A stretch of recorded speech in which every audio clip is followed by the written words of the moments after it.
আসসালামু আলাইকুম। আশা করি সবাই ভালো আছেন। আমি এখন আছি মানিকগঞ্জ জেলার হরিরামপুর থানা বাহাদুরপুর ঘাটের পাশে। এইখানে দেখতে পাচ্ছেন সন্ধ্যা লেগে আসছে প্রায়। অসংখ্য ইঞ্জিল চালিত নৌকা ঘাটে দাঁড়ানো আছে। সূর্যটা নিবু নিবু অবস্থায়।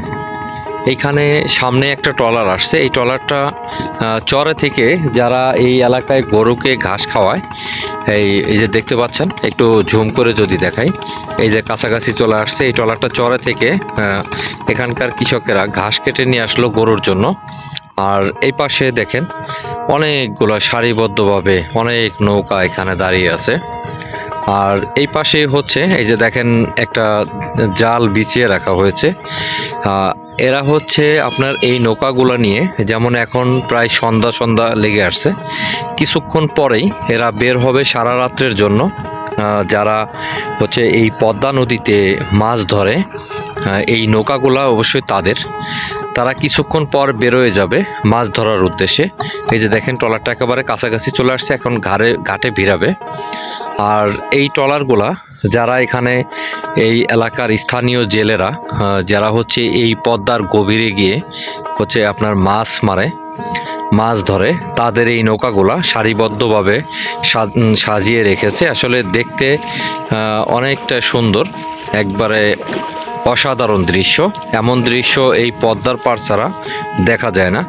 এই মাঝিরা সারা রাত, এই শীত আর গরম নেই, সারা রাত তারা এই পদ্মা নদীতে মাছ ধরে। আর সকালবেলা এই ঘাটেই বিক্রি করে মাছগুলা। আবার কিছু কিছু পাইকারি বাজারে নিয়ে যায় মাছ ধরার জন্য, মাছ বিক্রি করার জন্য।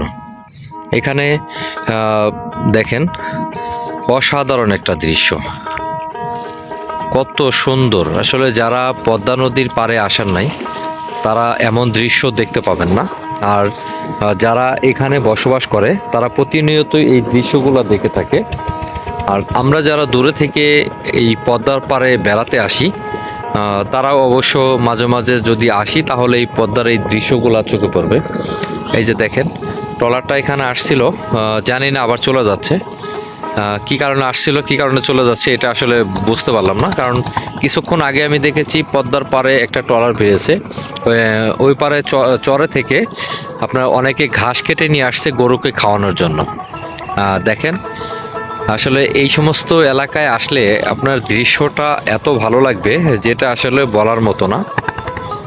এই যে এইখানে আরেকটা নৌকা দেখা যাচ্ছে দূরে, এটাও ইঞ্জিন চালিত। আসলে এখন আর আপনার গভীর নদীতে যারা যায়, তারা অবশ্যই ইঞ্জিন চালিত নৌকা নিয়েই যায়। কারণ হচ্ছে হাত দিয়ে বৈঠা দিয়ে চালায় আসলে এই পদ্মা নদীতে কোনো কিছুই সম্ভব না, যে কারণে প্রত্যেকটা নৌকার সাথে ইঞ্জিন লাগানো আছে। এরা সারা রাত্র কষ্ট করে মাছ ধরবে, শীত আর গরম নেই। আর সকালবেলা এই স্থানীয় বাজারগুলোতেই মাছগুলা বিক্রি করে। এই ঘাটে আসলে পারে আপনি সকালে ভোরে যদি আসেন, অবশ্যই আপনি পদ্মার ভালো ভালো মাছ এখান থেকে কিনতে পারবেন খুবই কম দামে। দৃশ্যগুলো আমার কাছে খুব ভালো লাগে। আমি মাঝে মাঝে এখানে আসি, কারণ হচ্ছে এখানে আমার আত্মীয় বাড়িতে আমি মাঝে মধ্যে বেড়াতে আসি। আমার কাছে খুব ভালো লাগে। এই যে দেখেন দূরে আর একটা বালগেট আসতেছে, এটা হচ্ছে আপনার পুরাটা বালু ভর্তি।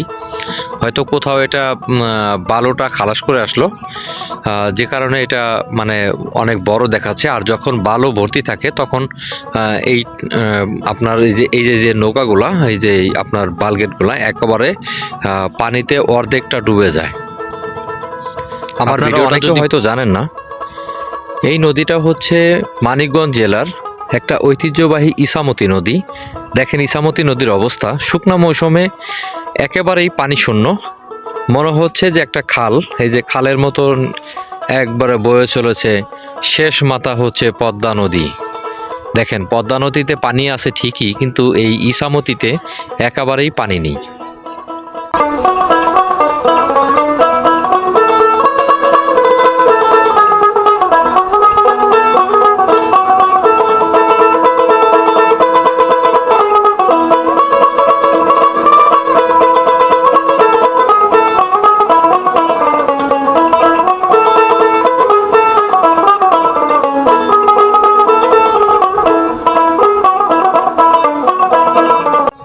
আমি এখন যে প্রান্তে দাঁড়িয়ে আছি, আমার পিছনে হচ্ছে বাহাদুরপুর বাজার। এইটাই হচ্ছে বাহাদুরপুর বাজার। আর এইটাই হচ্ছে সেই মানিকগঞ্জ জেলার ঐতিহ্যবাহী ইছামতি নদী, কিন্তু দেখেন এই নদীতেই পানি নেই। আমি গত কয়েক মাস আগে একটা ভিডিও করেছিলাম জিটকা বাজারের, তখন এই নদীটার পাড়েই দাঁড়িয়ে কিন্তু আমি ভিডিওটা করেছিলাম, একেবারে পানিতে পুরাটা টইটম্বর ছিল। কিন্তু এখন দেখেন মনে হচ্ছে একটা মহাসড়কের পাশে হচ্ছে আপনার এই যে দেখেন যে এই নদীটা মনে হচ্ছে যে একটা খাল কেটে কিছু পানি নেওয়ার ব্যবস্থা করা হয়েছে, কিন্তু আসলে বিষয়টা এমন না। এটা পুরো একটা ইছামতি নদী, এখন শুকিয়ে গেছে, যে কারণে পুরাটা শুকনা হয়ে গেছে। এই হচ্ছে নদীর পাড়ের দৃশ্য। বন্ধুরা, এই পদ্মার পাড়ের ভিডিওটা যদি আপনাদের কাছে ভালো লাগে অবশ্যই লাইক কমেন্ট শেয়ার করবেন। আর যারা এখনও পর্যন্ত আমার চ্যানেলটি সাবস্ক্রাইব করেননি, আপনাদের প্রতি একটা রিকোয়েস্ট যে আমার চ্যানেলটি অবশ্যই সাবস্ক্রাইব করবেন, পাশে থাকা বেল আইকনটি বাজিয়ে দিবেন নেক্সট ভিডিওর জন্য।